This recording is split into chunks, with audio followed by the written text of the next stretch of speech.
শনিবার কমলাসাগর বিধানসভার অন্তর্গত পিএম শ্রী শেকেরকোট দ্বাদশ শ্রেণী 2024 শিক্ষাবর্ষে মাধ্যমিক এবং উচ্চ মাধ্যমিক পরীক্ষায় প্রথম বিভাগে উত্তীর্ণ ছাত্রছাত্রীদের শুভেচ্ছা জ্ঞাপন অনুষ্ঠানের আয়োজন করা হয়। এই অনুষ্ঠানে উপস্থিত ছিলেন বিদ্যালয়ের দুপুরের বিভাগের প্রধান শিক্ষক সন্তোষ কুমার রায় চৌধুরী, সহকারী প্রধান শিক্ষিকা শিবানী দাস, বিদ্যালয়ের প্রাথমিক বিভাগের প্রধান শিক্ষক হরিধন রুদ্রপাল, বিদ্যালয় পরিচালন কমিটির চেয়ারম্যান সুধীর চন্দ্র দাস সহ বিদ্যালয় পরিচালন কমিটির অন্যান্য সদস্যরা এবং বিদ্যালয়ের অন্যান্য শিক্ষক শিক্ষিকা থেকে শুরু করে বিদ্যালয়ের ছাত্রছাত্রীরা। অনুষ্ঠানের শুরুতেই মঞ্চে উপবিষ্ট বিশিষ্টরা প্রদীপ প্রজ্বলনের মাধ্যমে অনুষ্ঠানের শুভ সূচনা করেন এবং বিদ্যালয়ের ছাত্রছাত্রীরা উদ্বোধনী সঙ্গীত পরিবেশন করেন।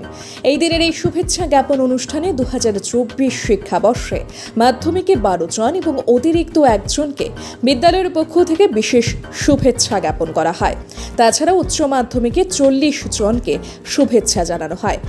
এই শুভেচ্ছা জ্ঞাপন অনুষ্ঠানে বিদ্যালয়ের দুপুরের বিভাগের প্রধান শিক্ষক সন্তোষ কুমার রায় চৌধুরী স্বাগত ভাষণ রাখতে গিয়ে প্রথমেই বিদ্যালয়ের পরিকাঠামোগত অভাবগুলি প্রকাশ করেন এবং তিনি বলেছেন, বিদ্যালয়ের পরিকাঠামোগত কিছু অভাব অনটন থাকা সত্ত্বেও ছাত্রছাত্রীদের শিক্ষার মান উন্নয়নের লক্ষ্যে বিশেষভাবে জোর দেওয়া হচ্ছে।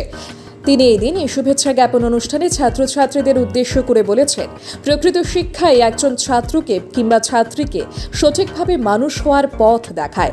তাই পড়াশোনার দিকে মনোযোগ দিয়ে ছাত্রছাত্রীরা তাদের উজ্জ্বল ভবিষ্যৎ গড়ার জন্য আহ্বান জানিয়েছেন তিনি।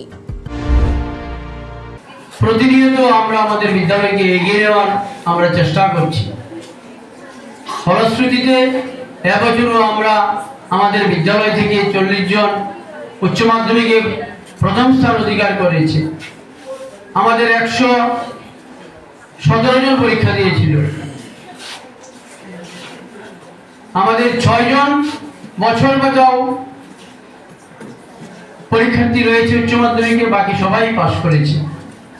আগামী জুলাই মাসে মাসেই আমাদের লাস্টের দিকে পরীক্ষা, তারা বছর বাঁচাও পরীক্ষায় বসবে। মাধ্যমিকের ক্ষেত্রে আমাদের 2 জন ছাত্র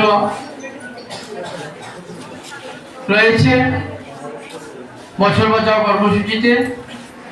আশা করি আমরা 47 জন পরীক্ষা দিয়েছিল, 45 জন পাশ করেছে, 2 জন বছর বাঁচাও। মাধ্যমিকেও আমরা 12টি আমরা প্রথম স্থান অধিকার করেছি আমাদের ছাত্রছাত্রীরা। Bureau report, news on time.